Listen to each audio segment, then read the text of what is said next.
Driver driver, ये bag गाड़ी में रखो और जल्दी से गाड़ी निकालो, मुझे ऑफिस के लिए देर हो रही है। फॉर्मल ड्रेस पहने हुए अनिका जावेरी अपने बेडरूम की ड्रेसिंग टेबल के सामने खड़ी होकर बोली, लेकिन उसे किसी की भी हरकत सुनाई नहीं दी।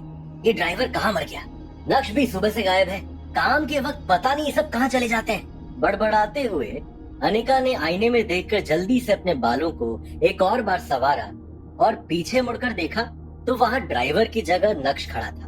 अनिका ने उसे घूर कर देखा तो नक्श ने झिझकते हुए कहा, अनिका, मैं कल गया था रमनीक भाई ज्वेलर्स के पास, लेकिन तुम्हारा सेट रेडी नहीं था। उन्होंने कहा कि शायद 1-2 दिन और। इससे पहले कि नक्श आगे कुछ कह पाता, अचानक से ड्राइवर भागते हुए वहाँ आया और बोला, सॉरी मैडम, थोड़ा लेट हो गया। ये सुनते ही अनिका आग बबूला होकर बोली, कोई काम एक बार में क्यों नहीं होता तुम लोगों से? दिन भर बस टाइम पास करते रहते हो। मजाल है जो तुम लोग कोई काम ढंग से पूरा कर दो, बस बहाने बनाने आते हैं। सब के सब एक जैसे हैं, काम चोर। ये कहते हुए अनिका ने नक्श की ओर देखा और नक्श ने तुरंत ही अपना चेहरा नीचे कर लिया। तभी ड्राइवर ने सर झुकाकर धीमी आवाज में कहा, सॉरी मैडम, आगे से ऐसा नहीं होगा। Sorry my foot. ये कहने के बाद जैसे अनिका अपना बैग उठाने लगी तो नक्श अनिका की मदद करने के इरादे से बोला, लाओ मैं ले लेता हूँ। लेकिन इससे पहले कि नक्श बैग उठा पाता, अनिका ने बैग उठाकर ड्राइवर की तरफ बढ़ा दिया और नक्श को पूरी तरह से इग्नोर करके वो कमरे से निकल गई। नक्श चुपचाप खड़ा उसे कमरे से जाते देखता रह गया था। कुछ देर शांत खड़े रहने के बाद जैसे ही नक्श पीछे मुड़ा, उसकी नजर टेबल पर रखी एक फाइल पर पड़ी। जाहिर सी बात है, अनिका वो फाइल अपने बैग में रखना भूल गई थी। जैसे ही ये ख्याल नक्श को आया, वैसे ही उसने जल्दी से वो फाइल उठाई और अनिका के पीछे भागा। नक्श नीचे ड्राइंग रूम में पहुंचा तो उसने देखा अनिका किसी से फोन पर बात करती हुई हॉल से बाहर जा रही थी। जब हड़बड़ाते हुए नक्श तेजी से अनिका की तरफ बढ़ा तो वहीं पास में सोफे पर बैठी अनिका की कजन भाग्या की नजर उस पर पड़ी और ईविल स्माइल के साथ उसने नक्श के रास्ते में अचानक से अपनी टांग अड़ा दी। नक्श ने अपना बैलेंस खो दिया और वो सीधा जाकर अनिका की माँ चित्रा से टकरा गया, जो हाथ में ग्रीन टी लिए सोफे की तरफ बढ़ रही थी। नक्श की टक्कर से ग्रीन टी चित्रा के कपड़ों पर फैल गई थी। ये देखते ही नक्श के होश उड़ गए और चित्रा की आंखें फटी की फटी रह गई। वहीं दूसरी तरफ भाग्या ये देखकर बड़ी मुश्किल से अपनी हंसी रोकने की कोशिश करते हुए बोली, ओ माय गॉड, ये क्या कर दिया तुमने? दूसरी तरफ नक्श चित्रा के गुस्से से पूरी तरह से वाकिफ था। उसे पता था कि अब उसकी शामत आना तय है। तुरंत ही नक्श ने माफी मांगते हुए कहा, सॉरी, वो मैं अनिका को फाइल देने जा रहा था और आप बीच में। इससे पहले कि नक्श अपनी बात कह पाता, चित्रा अपना आपा खोते हुए बोली, अच्छा तो मैं साहिबजादे के रास्ते में आ गई, इसमें भी मेरी ही गलती है ना? भाग्या को एक और मौका मिल गया और वो तुरंत ही चित्रा के पास गई। बड़ी माँ, आप ठीक तो हैं? अरे कोई जल्दी से डॉक्टर को बुलाओ, इस आदमी ने बड़ी माँ के ऊपर गरम गरम चाय गिरा दी। चित्रा ने भाग्या को शांत कराते हुए कहा, मेरी प्यारी बच्ची, तुझे कितनी फिक्र रहती है ना मेरी, लेकिन मैं ठीक हूँ, डॉक्टर की जरूरत नहीं है। बस इस निठल्ले आदमी ने मेरी साड़ी खराब कर दी। ये सुनते ही भाग्या ने अपना फोकस चित्रा की तबीयत से हटाकर उसकी साड़ी की ओर घुमाया और वापस से राई का पहाड़ बनाते हुए बोली, शिट, बड़ी माँ की इतनी महंगी साड़ी खराब कर दी। अरे ये साड़ी तो एकदम एक्सक्लूसिव कलेक्शन की है ना बड़ी माँ? एक तरफ भाग्या बात का बतंगड़ बना रही थी तो दूसरी तरफ नक्श ने देखा कि अनिका वापस अंदर आ रही है। नक्श चित्रा को इग्नोर करते हुए अनिका की ओर बढ़ा और एकदम शांत आवाज में बोला, अनिका, तुम ये फाइल भूल गई। अनिका की कदम गुस्से से नक्श की ओर बढ़े और उसने नक्श के हाथ में से वो फाइल छीनी और दोबारा फोन पर बात करते हुए नक्श को देखे बिना ही घर से बाहर निकल गई। बस अनिका की एक प्यार भरी झलक के लिए तरस गया था नक्श। तभी ड्राइंग रूम में लगी टीवी पर एक ब्रेकिंग न्यूज फ्लैश हुई। ब्रेकिंग न्यूज, गुजरात की सबसे बड़ी कंस्ट्रक्शन फर्म का भविष्य खतरे में। क्या भानुशाली ग्रुप ऑफ इंडस्ट्रीज इतने बड़े नुकसान से उभर पाएगा? अब कौन संभालेगा भानुशाली ग्रुप की बागडोर? जानने के लिए बने रहिए हमारे साथ। ये आवाज कानों में पड़ते ही नक्श का ध्यान एकदम से टीवी की तरफ चला गया था। वहीं इतने में एक नौकर पानी लेकर चित्रा के पास आया। नक्श ने ट्रे में से पानी का ग्लास उठाया और चित्रा की साड़ी साफ करने लगा। चित्रा ने नक्श के हाथ से पानी का ग्लास छीना और अपना काम खुद करने लगी। लेकिन अभी चित्रा की भड़ास शांत नहीं हुई थी। बेवकूफ, एक काम भी ठीक से नहीं होता और अब क्या ठीक से चलना भी सिखाना पड़ेगा तुम्हें? अब यहाँ खड़ा खड़ा मुंह क्या देख रहा है? दफा हो जा मेरी नजरों के सामने से। इतना कहकर चित्रा भाग्या की तरफ मुड़ी और बड़बड़ाने लगी। पता नहीं क्या सोचकर तेरे काका ने अनिका का हाथ इस आदमी के हाथ में दे दिया। हमारे तो भाग्य ही फूट गए। घर दामाद बनकर बस हमारी छाती पर मुंह उदल रहा है। ये है जावेरी परिवार का घर। जावेरी परिवार सूरत की बड़ी बिजनेस फैमिलीज में से एक है। इस बड़े से शानदार घर में जावेरी खानदान का बड़ा परिवार रहता है और कई जॉइंट फैमिली की तरह इनके बीच में भी प्यार बस दिखावे का ही है। अक्सर यहाँ हर सुबह की शुरुआत ऐसे ही शोर शराबे से होती है और गलती चाहे हो या ना हो, इल्जाम हमेशा इस परिवार के दामाद यानी नक्श के सर पर ही आता है। पर नक्श ने कभी भी इस बात को दिल पर नहीं लिया। हर सुबह किसी और की गलती को अपने सर लेकर मुस्कुराते हुए वो अपने काम में लग जाता है। नक्श जो रुमाल से अपना हाथ पोंछ रहा था, चित्रा की बात सुनकर उसके हाथ रुक से गए। उसने चित्रा की तरफ देखा तो उसकी नजर वहीं पास में खड़े नौकर पर पड़ी, जो नक्श को दया की नजर से देख रहा था। लेकिन नक्श के चेहरे पर एक शिकन भी नहीं थी, बल्कि उसके चेहरे पर एक हल्की सी मुस्कान आ गई और वो तुरंत ही ऊपर अपने कमरे की तरफ चल दिया था। सीढ़ियां चढ़ते हुए भी नक्श का ध्यान टेलीविजन पर चल रही ब्रेकिंग न्यूज पर था। वो भानुशाली ग्रुप के लॉस में होने की खबर सुनकर सोच में पड़ गया था। तभी चित्रा भी टीवी की वॉल्यूम बढ़ाते हुए बोली, हे माँ, भानुशाली ग्रुप तो सूरत का ही नहीं बल्कि पूरे गुजरात का सबसे बड़ा बिजनेस एम्पायर है। भला इनके साथ ऐसा कैसे हो सकता है? इनके साथ तो हम नया प्रोजेक्ट शुरू करने का सोच रहे थे।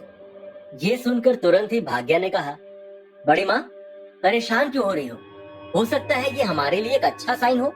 मुझे लगता है कि हमें इनके नए सीईओ के साथ डील करने की कोशिश करनी चाहिए। यही सब सोचते हुए नक्श अपने कमरे में आईने के सामने खड़ा खुद को देख रहा था।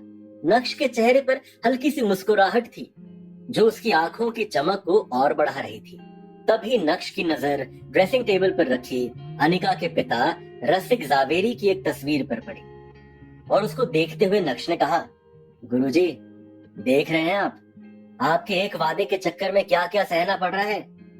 आप जाते जाते अनिका का हाथ मेरे हाथ में देकर मुझे झेलने के लिए अकेला इस घर में छोड़ गए। पर मैं भी ढीठ हूँ। आपकी बीवी चित्रा को तो मैं हंसते हंसते झेल जाऊंगा। बस आपकी बेटी अनिका का दिल जीतना ही असली चुनौती है। लेकिन आप बिल्कुल भी फिक्र मत करिए, उसके दिल में मैं अपनी जगह बना कर ही रहूंगा। एक तरफ नक्श अपने गुरुजी से बात करने में लगा था, तो दूसरी तरफ नक्श का मोबाइल, जो बेड पर साइलेंट मोड पर था, वो लगातार वाइब्रेट कर रहा था। मगर नक्श तो अपने ही ख्यालों में गुम था, इसलिए उसका ध्यान ही नहीं गया और वो बाथरूम में शावर लेने चला गया। नहाते हुए भी नक्श के दिमाग में बस भानुशाली ग्रुप ही चल रहा था। नक्श इस बात से अनजान था कि उसके फोन पर किसका कॉल आ रहा है। लेकिन यकीन मानिए, वो कॉल नक्श की पूरी जिंदगी बदलने वाला था। बस नक्श को फोन उठाने की देर थी। नहाने के बाद जब नक्श बाथरूम से बाहर आया तो उसका फोन दोबारा वाइब्रेट होने लगा। लेकिन इससे पहले कि नक्श को एहसास होता, इस बार भी फोन कट गया था। कपड़े चेंज करने के बाद आखिरकार जब नक्श ने अपना मोबाइल उठाकर देखा तो उसमें एक ही नंबर से 40 मिस्ड कॉल्स और 10 टेक्स्ट मैसेजेस थे। ये देखकर नक्श हैरान रह गया और तुरंत ही उसने मैसेजेस खोलकर पढ़ना शुरू किया। नक्श, प्लीज फोन उठा लो। मैं जानता हूं कि तुम मुझसे अब भी नाराज हो, मगर मुझे अपनी गलती का एहसास हो गया है। प्लीज मुझसे एक बार बात कर लो। ऐसे कई सारे मैसेजेस थे और उन सभी को पढ़ने के बाद नक्श ने अपना फोन बेड पर फेंका और गुस्से से अपने दांत पीसते हुए बोला, वाह, 2.5 साल बाद अपनी गलती का एहसास हो रहा है। आज का दिन तो वाकई बहुत अजीब है। अभी नक्श उन मैसेजेस के बारे में सोच ही रहा था कि इतने में उसी नंबर से एक बार और कॉल आया और इस बार नक्श ने इग्नोर ना करते हुए कॉल उठाया और अपनी धीमी आवाज में बोला, हेलो। कुछ देर तक फोन के दोनों एंड पर सन्नाटा पसरा रहा और फिर दूसरी ओर से किसी बूढ़े आदमी की आवाज आई, हेलो नक्श बेटा।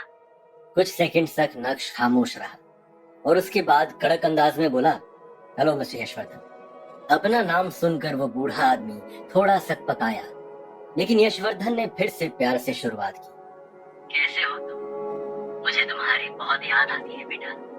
उस आदमी की बात सुनकर तुरंत ही नक्श ने एक तंज कसते हुए कहा, अच्छा, आपको मेरी याद आने में पूरे 2.5 साल लग गए। इतनी याद आती है आपको मेरी? नक्श का टॉन्ट सुनकर वो आदमी पूरी तरह से चौंक गया, लेकिन अपने होश संभालते हुए उसने फिर से बोलना शुरू किया। इन 2.5 सालों के हर दिन, हर रात मैंने तुझे याद करते करते ही काटे हैं। मैंने कैसे अपने आप को संभाला है मैं ही जानता हूँ। शायद मैं यही डिजर्व भी करता हूँ। जो कुछ भी मैंने किया या अपने आंखों के सामने होने दिया, उसी का नतीजा है ये सब। तेरी तस्वीर को रोज देखकर बस रोता रहता हूँ और खुद को कोसता हूँ कि कैसे मैंने अपने सामने यह अन्याय होने दिया। नक्श को यशवर्धन की बात सुनकर रत्ती भर भी भरोसा नहीं हुआ। उसने कुछ देर ठंडे दिमाग से सोचने के बाद जवाब दिया। मुझे पता चला मार्केट में जो खबरें चल रही हैं। ये सुनते ही यशवर्धन एकाएक खामोश हो गए, जैसे मानो नक्श ने उनकी चाल पकड़ ली हो। हाँ, लोग तो तरह तरह की बातें बनाते रहते हैं। यशवर्धन के मुंह से ये शब्द बाहर आए, लेकिन इस बार उनकी आवाज में चिंता साफ सुनाई पड़ रही थी। एक पॉज लेने के बाद यशवर्धन ने अपनी आवाज में नरमी लाते हुए कहा, मैंने तुम्हें काम की बात करने के लिए कॉल नहीं किया बेटा, बस मुझे तुम्हारी आवाज सुननी थी। मैं तुम्हें जानता हूँ, तुम्हारा दिल कितना बड़ा है। चाहे जितनी भी गलती हो, तुम अपने मन में पैर रखने वालों में से नहीं हो। नक्श अपनी हाजिर जवाबी दिखाते हुए बोला, कुछ लोग अक्सर बड़े दिल वालों को बेवकूफ समझने की गलती कर देते हैं, पर आप ठहरे यशवर्धन, आप ये गलती तो बिल्कुल नहीं करेंगे। क्यों, सही कहा ना? ये सुनकर यशवर्धन समझ गए थे कि उनका काम इतनी आसानी से नहीं पूरा होगा। इतना ही नहीं, नक्श ने अपनी आवाज सख्त करते हुए आगे बोलना जारी रखा। आप लोगों ने जो मेरे साथ किया, उसके लिए मैं आप लोगों को माफ करके आगे बढ़ चुका हूँ, और उस बात को मैं कभी भुला नहीं सकता। मुझे आप लोगों से अब कोई रिश्ता नहीं रखना। यशवर्धन ने फिर से कोशिश करते हुए कहा, इतना कठोर तो नहीं था मेरा नक्श। मैं अपनी नई जिंदगी में खुश हूँ। आप क्यों मुझे वापस उस जगह बुलाना चाह रहे हैं जिस जगह ने मुझे सिर्फ दर्द ही दिया है? नक्श ने अपनी बात पर अड़े रहते हुए कहा। नक्श की बात सुनकर यशवर्धन थोड़ा इमोशनल हो गए। क्या तेरा दिल नहीं करता मेरा चेहरा देखने का, मुझसे मिलने का? बस एक बार मिल ले बेटा, पता नहीं अब कितने दिन है मेरे पास। यशवर्धन बहुत अच्छे से जानते थे कि नक्श चाहे अपना दिल जितना भी सख्त कर ले, लेकिन इस बात पर वो पिघल ही जाएगा। नक्श स्ट्रॉन्ग हेडेड था, पर निर्दयी नहीं। एक बार और आखिरी बार नक्श ने यशवर्धन की बात मानते हुए कहा।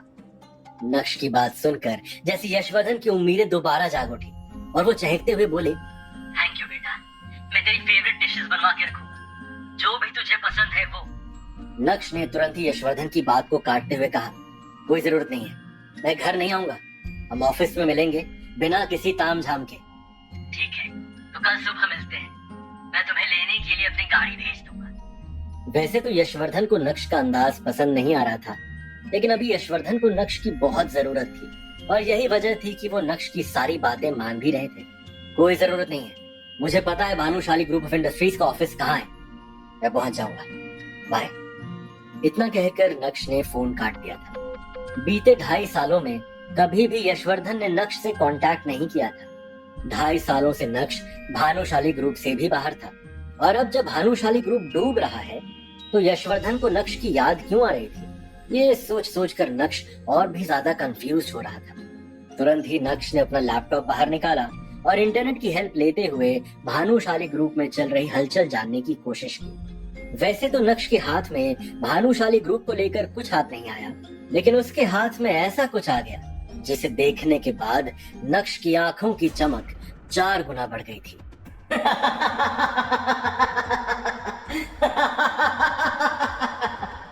जोर जोर से हंसते हुए बिस्तर से उठकर नक्श पागलों की तरह नाचने लगा था। वो भूल गया था कि ये घर उसका नहीं है, वो तो बस इस घर का घर जमाई है।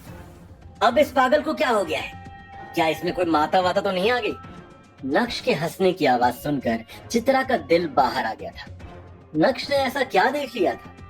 आखिर नक्श इतना क्यों फड़फड़ाने लगा था? उसके हंसने के पीछे का राज क्या था? यशवर्धन को 2.5 साल बाद नक्श की जरूरत क्यों पड़ी थी? क्या नक्श भानुशाली ग्रुप को डूबने से बचा सकता था? अगर हाँ, तो क्या नक्श बचाने वाला था? यशवर्धन और नक्श की मीटिंग में क्या होगा, जानने के लिए सुनिए इंस्टा